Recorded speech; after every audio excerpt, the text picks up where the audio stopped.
فأرجوكم لازم من رفع المعنوية مهما كانت الظروف. ولعلمكم لا حد يفكر إن ما في راتب. إحنا بنخوض معركة، خذنا معركة الشيخ سالم وخذنا معركة تحرير عدن. بإيش؟ بالجانب العسكري، وعنا مش انجزنا. اليوم نحن بنخوض معركة اقتصادية. هذه المعركة الاقتصادية إيش مهمتها؟ يا أن نذلح البذلة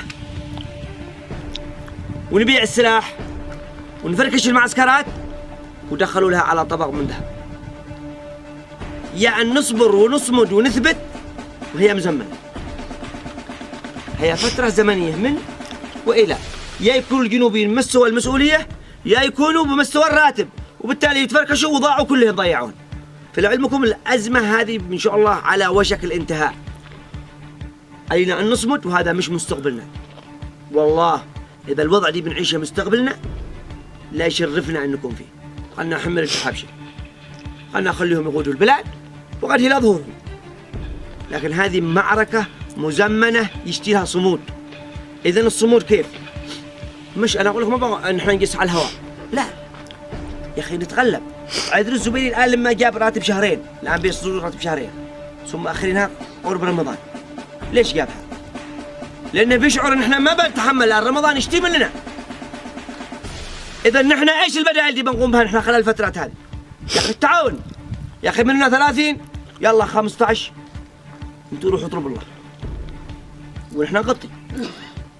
ال 15 دي بيغطون، يا أخي نوفر 5 سلال غذائية ما دام معنا غذاء بنكله، نوفر منه لأهلنا. يلا يعني كل شهر 5 نفر بنوفر. هنا بنتغلب على الصعب، هنا بنوفر حق علاج، هنا بنوفر 10,000 ريال لا أروح واحد إجازة هو بعيد لا عدد ليش يطلع، ولا للصبيحة ولا للضالع. يا أخي ذا 10-15,000. هنا نحن بنتغلب على المعركة هذه. لكن لا غدا أنا القائد وحدي وأنت لا يعنيك وهذا لا يعنيه بنفشل. فأرجوكم التفاهم وخلق الثقة والتعارف فيما بينكم. اليوم هذه كتيبة اللواء الثالث وهذا حزام، بكرة كلكم حزام. انضباط في الأخلاق، في المعاملات. أنت عسكري لما تفرض عليك مهمة تخرج، أنت ما تخرج وحش. إنسان مخالف هو مواطن. إحنا أتينا نتجبر ولا أتينا خدام لهذا الوطن؟ إحنا خدم للمواطن اللي هو ملك هو بيته. المواطن لما تخرج له بصفتك دولة، احترام. تعال أنت مطلوب تفضل. هو يضاربك هو إذا أنت لا تضاربه، أنت كل بشو طلعه، أنت مسؤول. مش جينا نتنطف مع الناس ولا نصبح غرماء، لا. نحن يجب أن نخرج الناس تقول ورحمة الله، يقولوا هذا عسكر صح، هذا مخلقين، هذا محترمين، يعود المثل لقائدهم. عسكري سيء قائده سيء، عسكري محترم قائده محترم. خرجتك بالسوق معك طقم فاضي، حصلت واحد يشتي يطلع، وقف. مش حق أبوك الطقم، حق الدولة، والدولة هي المواطن. أحد يفكر إنه متملك. ما دام مشي معي مهمة وأنا جازع على الطريق والناس توقفني طلعه يا أخي كأنك اديتها الطقم. ثاني شيء اللي يفكر إن الشجاعة بالتخزينة ولا إنه حرس آخر الليل لازم يطرح التخزينة لآخر الليل، أنت غلطان. الحراسة هي بالتفكير. إيش المسؤولية اللي أتحملها أنا؟ أنا الآن لما أمسك بوابة الساعة 2 في الليل إيش معناته؟ أنا تحملت مسؤولية هذا البشر كلها. إذا عندي تفكير بتجزع الساعتين أو 3 ساعات زي الدقيقتين. ليش؟ لأن عندي مسؤولية. الناس آمنة نيام رغود، معناته لو في أي شيء من بيتحملها؟ أنا. إذا يا أخي أنت تعبان روح صيح زميلك، روح بلغ الغاية أنا مش أقدر عادي. لكن تروح تقول أنا أرغد أجزعها وقت ساعة ولا أجزعها بالجوال، عيب. هنا ابرز عضلاتك. أنت لما تولى نظام ساعتين أنت اعتبر نفسك توليت مسؤولية بشر. أنت لما طلع ضابط مستلم يوم أنت اعتبر نفسك هنا قائد القوات كلها. برز عضلاتك، شط القوة، حافظ، ارفع تقرير، تابع الناس، لاحظ على الأخطاء. هنا الناس تعرف من هو القائد. ما حد بيجي كذا من طلوع لنا تطلعوا يعني، ولا انك لما تطلع انت بتفكر انها ليش طلعوا لنا؟ لا، هذه فرصتك. انا كان عندي افضل يوم نهار يقول ضابط مستلم، ببرز عضلاتي، ببرز ملاحظاتي اللي بلاحظها على القاده، انا ببرزها. بالتالي بص الرسائل لان معي صلاحيات، مش صلاحيات انت اليوم مشي لك حاجه لو انت بتناقش لي العالم كله. يا اخي هذا طلع انت واجب، انت برز عضلاتك. الشيء الثاني تخزينه. اي انسان يخزن لاخر الليل مش صح، وانا لا يمكن اسمح نهائيا. لا تقنعني انه والله زامي اخر الليل او كذا، لا.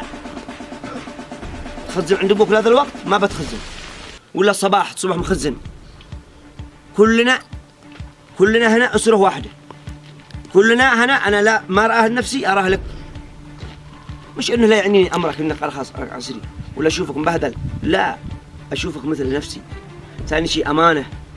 اهلك امنين انك عند القائد الفلاني او في معسكر الفلاني، ترجع عند اهلك حاله نفسيه ولا قاتل ولا محبب، يقول لعنة الله على هذا القائد اللي سلمناهم اولادنا من اجل الوطن، يجون ضحايا يجون شهداء بحجرين اماتهم. لكن نجي عاله على اهله بعدين صحوا تعالجوه عنده حاله نفسيه، ولا روحوا بالسجن روحوا تابعوا على قضيته زي ما الان هو حاصل. هذه كارثه. فرجاء شوفوا انا لا يمكن اسمح. قل علي ما تقول، كرهني ما ابغاك تجاملني، كرهني مشان انا اخليك تطلع رجال، وانا ونعم الرجال، انتم رجال بس لا، بالعسكره لازم نتمرجل اكثر. انا لما امشي بين الناس مواطنين عادي، مواطن، لكن عندما انا انتمي للعسكره، عسكره قيم، اخلاق، كبرياء، شجاعه، كل القيم فيها هي العسكره هذه. لكن احنا فهمناها غلط للاسف الشديد. لا غير عسكره، يا اخي غير عسكره البس كذا ولا شنط كذا اني عسكري، لا. انت بتسيء المؤسسه العسكريه كامله، انت بتسيء لشهداء قدموا تضحيات في هذا السلك العسكري. يقول لك ايش معي من هذا؟ ارجوكم الحفاظ على الهندام، الاخلاق، التواضع. يا اخي انت محتاج شيء والله ما ردك، والله ما ردك ولا اقول لك مشي معي. انا قلنا طبيعتي اتحمل، خليها لحد ما وصلت، بس لازم منثقه. كثر الكذب هو اللي بيضيع السر. يا اخي انا عاد ظروفي اتحمل، يا اخي بنفع باخونا هذا معاشي معه، معاشي يقدر. هكذا حب لغيرك كما تحب لنفسك، هذه قيم اخلاق رسولنا اعطانا اياها. لكن لا، شفتهم اعطوه فلان انا اجي واصل له 100 مشكله، ليش اعطيته فلان؟ يا اخي لا تقول كذا.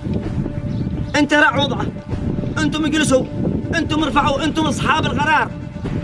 عندما نجلس احنا افراد او سريه او حظيره، الاخ قايد الاعلى منه، معانا الجندي فلان ظروفه ما تسمع او عنده مرض او مقبل على زواج، نرجو منكم كذا وكذا وكذا. اقسم بالله ما ترد.